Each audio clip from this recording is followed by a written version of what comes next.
90% of millennial homebuyers are regretting their purchases. That's the headline everyone's talking about, but let me give you the real numbers that are actually more disturbing. 82% of millennial homeowners regret at least one aspect of their first home purchase, while 81% of millennials planning to buy in 2025 are confident they won't have regrets. Think about that for a second. 8 out of 10 current owners have regrets, but 8 out of 10 future buyers think they'll be different.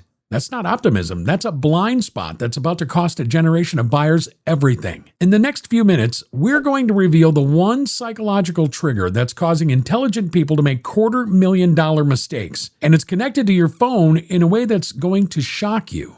Plus, there's a hidden monthly cost that 59% of current homeowners can't even afford to pay. And when I reveal what it is, you're going to understand why so many people are saying they should have just kept renting.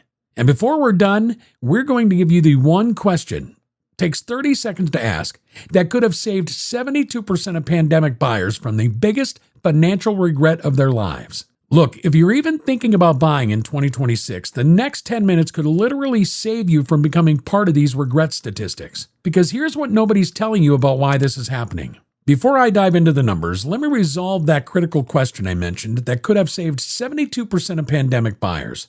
It's this simple. Can I afford this home if something major breaks in the first year? That's it.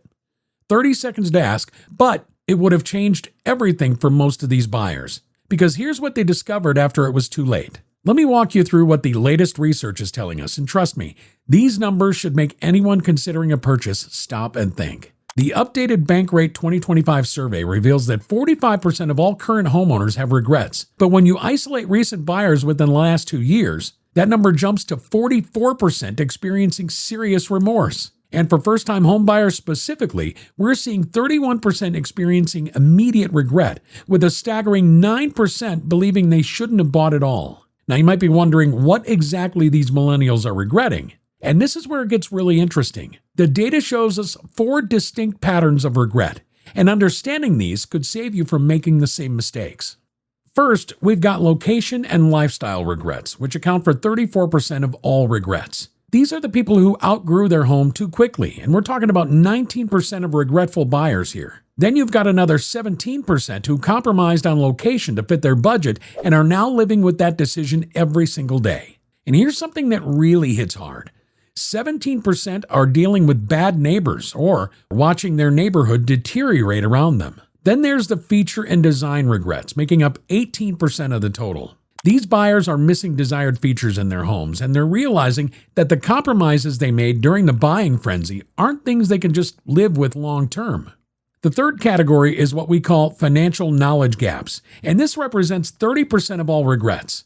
We're seeing 15% of buyers who underestimated property taxes and insurance costs, and another 15% who simply weren't educated enough about home buying at the time of purchase. These people went into the biggest financial transaction of their lives without really understanding what they were signing up for. But here's the category that should terrify anyone watching this video. Hidden cost shock represents 24% of regrets, with 13% saying upkeep costs are too expensive and 11% saying homeownership is too expensive overall.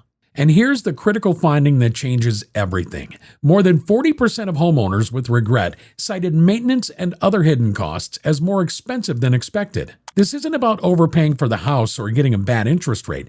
This is about the ongoing cost of ownership that nobody properly explains when you're signing those papers. Now, let me resolve that hidden cost I mentioned that 59% of homeowners can't afford to pay.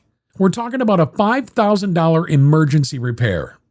Think about that for a minute. More than half of American homeowners couldn't handle a basic emergency repair without going into credit card debt, and 23% couldn't even cover a $1,000 emergency. But that's not even the worst part. Here's what's really going to shock you. The annual homeownership costs beyond your mortgage payment average between $24,529 and $27,606 per year. Let me put this into perspective for you, because when we first saw these numbers, we had to double check them. You're looking at $7,319 per year just for utilities. That's over $600 a month before you even think about anything else. Then there's standard maintenance at $6,087 per year, which breaks down to about $500 a month that you need to be setting aside just for regular upkeep. Renovations are going to cost you $5,762 annually. Property taxes average about $4,112 a year. Homeowners insurance runs just over $2,700 annually. And if you're in an HOA situation, you're looking at another $3,077 per year. Now, here's the math that should terrify every potential buyer. Over 30 years, these costs total approximately $735,870. You're essentially paying for 2 homes while only getting one. That's an extra $2,044 per month on top of your mortgage payment that most people never budget for. We've been speaking with buyers for years, and we can tell you that 4 out of 5 consistently underestimate maintenance costs, and nearly half don't account for these expenses in their initial planning at all. They're so focused on qualifying for the mortgage that they never stop to think about what happens after they get the keys. And then the surprises start hitting. 68% of homeowners experience major appliance replacement costs they never saw coming. 64% get hit with plumbing repairs and maintenance. 59% face HVAC issues. Another 59% deal with roof repairs or replacement. And 36% discover electrical problems that require immediate attention. Let me ask you something directly. When you were calculating whether you could afford that house payment, did you add an extra $2,044 a month for these costs? Because if you didn't, you're not alone, and you're also not ready to buy. This is why 44% of current homeowners are now saying that renting is actually easier than owning. Now, let me resolve that psychological trigger I mentioned that's causing smart people to make terrible decisions. It's social media, but not in the way you think. Here's what shocked us when we saw this data. TikTok users had an 88% overall regret rate compared to 82% for non-users, despite feeling more educated about the home buying process. Think about that. The people who thought they were the most prepared, who felt like they had done their research by watching real estate TikToks and Instagram posts, these are the people making the worst decisions. Why? Because social media is creating comparison syndrome and unrealistic expectations that are literally driving million-dollar mistakes. Let me tell you what's really happening psychologically here, because this goes way deeper than just bad financial planning. We've watched this pattern repeat over and over again, but the data now proves what we've been seeing anecdotally for years. 38% of first-time home buyers felt pressured to make a quick decision. And here's the kicker. Those who felt rushed were nearly 3 times more likely to regret their purchase. FOMO isn't just an internet meme anymore. It's driving people to make the biggest financial decisions of their lives under pressure. But the pressure is just one piece of the puzzle. We're also seeing emotional overwhelm playing a massive role. 34% of buyers felt overwhelmed during the process, 28% were stressed, and 25% felt nervous throughout the transaction. When people are in these emotional states, they're not thinking clearly. They're reacting emotionally to what should be a logical, numbers-based decision. And then there's what we call the aesthetic trap. And this one really gets to us because we see it constantly. Buyers get so fixated on superficial upgrades like updated kitchens, remodeled bathrooms, and fresh paint that they completely overlook structural fundamentals. I'm talking about foundation issues, electrical systems that need updating, and plumbing that's on its last legs. Those cosmetic fixes that look so good in photos, they can be masking $50,000 or more in structural problems that you're going to discover after you've already signed the papers. But here's where this social media piece gets really disturbing. 83% of millennials think they understand the home buying process, yet 15% regret not being educated enough. The disconnect is real, but it gets worse. Only 5% of TikTok users said they regret their knowledge level because TikTok made them feel smart, yet they have the highest overall regret rates of any group studied. You see what's happening here? Social media is giving people confidence without competence. They feel educated because they've watched some videos, but they're actually making worse decisions than people who admit they don't know what they're doing. Now, based on what we're seeing in the comments on real estate videos, Reddit threads, and conversations we're having with our network, let's address the questions that are keeping people up at night. The number one question we're getting is this: should I buy now or wait for rates to drop in 2026? And look, we get it. Everyone's trying to time this market perfectly. Fannie Mae is forecasting rates hitting 5.9% by the end of 2026. But here's what the experts aren't telling you in those headlines. There's no guarantee rates will drop meaningfully. We're sitting at 6.2 to 6.4% right now as of mid-November 2025.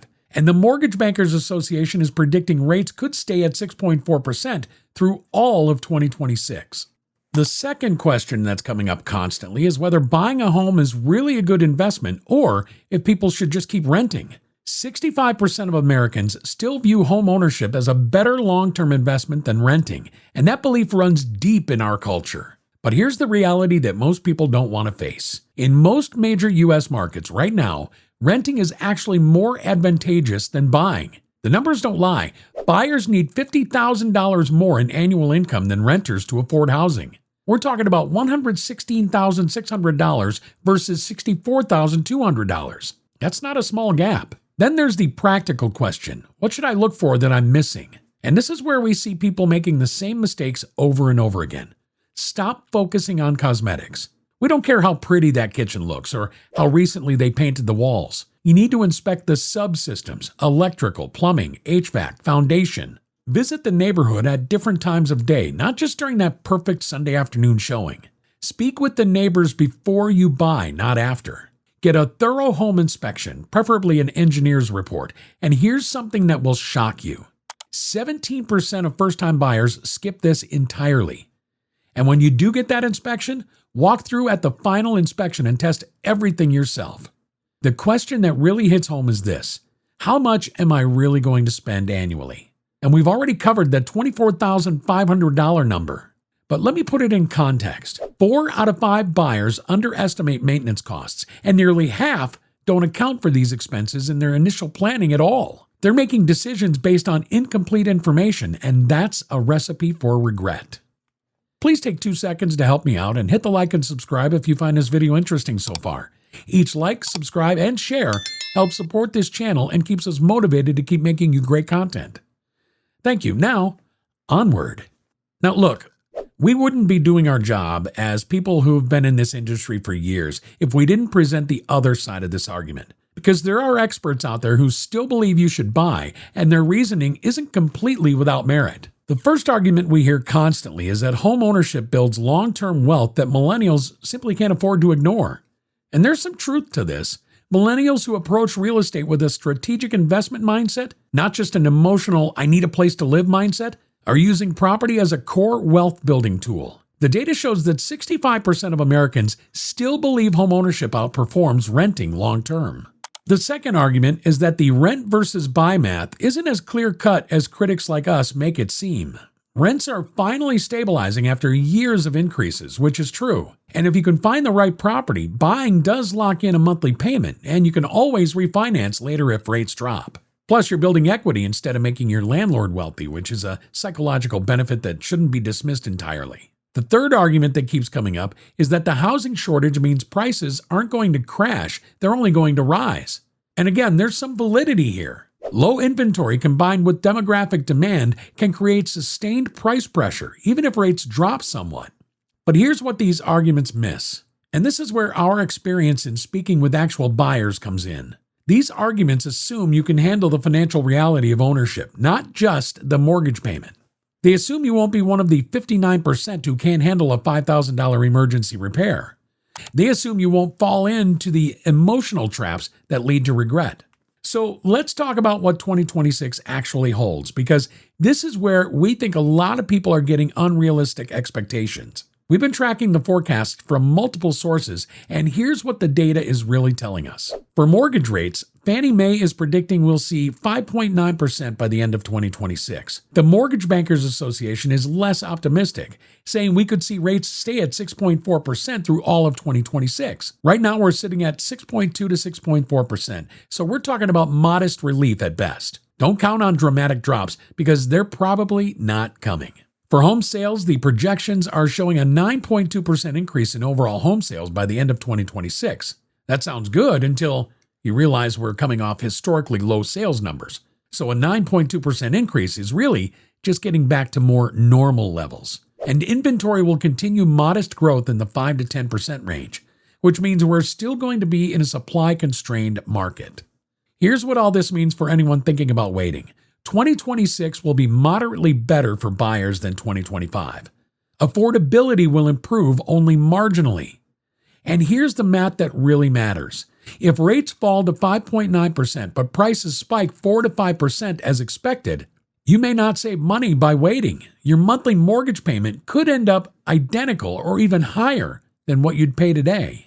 The waiting game is essentially a gamble. No one can time this market perfectly, and the people who think they can are usually the ones who end up making emotional decisions under pressure later. All right, let me give you the framework that we wish every potential buyer would follow before making any 2026 decision. This comes from years of watching people succeed and fail in real estate, and from analyzing all this regret data. First, you absolutely have to understand the true costs. Not just the mortgage payment, but the additional $24,500 or more annually. We cannot stress this enough. If you can't comfortably afford an extra $2,044 per month on top of your mortgage, you are not ready to buy, period. This isn't negotiable. Second, you need to recognize the emotional triggers that lead to bad decisions. Are you feeling pressured? Are you overwhelmed? Are you caught up in FOMO because you've been watching too many house hunting videos on social media? If any of those describe your current state, you need to step back and wait until you can approach this decision logically, not emotionally. Third, ask yourself the right questions before committing. Can you inspect all the subsystems in the house? Have you visited the neighborhood at different times of day, not just during the perfect showing? Can you handle the total cost timeline of ownership? And this is big. Are you emotionally ready for a 30-year commitment? Because that's what you're signing up for. Fourth, navigate 2026 strategically. Understand that rates might drop modestly, but prices won't crash. This decision needs to be personal based on your financial situation, not mathematical based on trying to time the market perfectly. And fifth, another non-negotiable, build your emergency fund first. If you can't handle a $5,000 repair without going into credit card debt, you're not ready for home ownership, regardless of what any mortgage lender tells you. Look, after analyzing all this data and working with buyers for years, we need to be completely honest with you. The millennial homebuyer regret story isn't really about whether you should buy or rent. It's about making smart decisions when you're under pressure in a market that's designed to confuse you. The data couldn't be clearer. 82% of millennial homeowners have regrets, primarily because they underestimated the true cost of ownership and made emotional decisions during what should have been a logical financial transaction. But here's what gives us hope for anyone watching this video. You now have information that most buyers don't have when they're signing those papers. You understand that $24,500 in annual costs that nobody talks about. You recognize the emotional triggers that lead to bad decisions. We want to hear from you in the comments. Are you part of these regret statistics? Are you watching this because you're considering buying and trying to avoid becoming part of them? What's your biggest concern about home ownership costs right now? Because understanding where you are in this process helps us create content that actually serves you. If this conversation helped you understand the real economics of home ownership beyond just the mortgage payment, hit that subscribe button. Every week, we're diving deep into market data and real buyer experiences to help you make better financial decisions. Because at the end of the day, the goal isn't to never buy a home. The goal is to buy strategically when you can truly afford it. Not just the mortgage payment, but the real cost of ownership. Remember, the biggest financial decision of your life deserves more than a TikTok education and rushed timeline. Take the time to get it right. If you found this video interesting, please subscribe, share, and watch this one as well.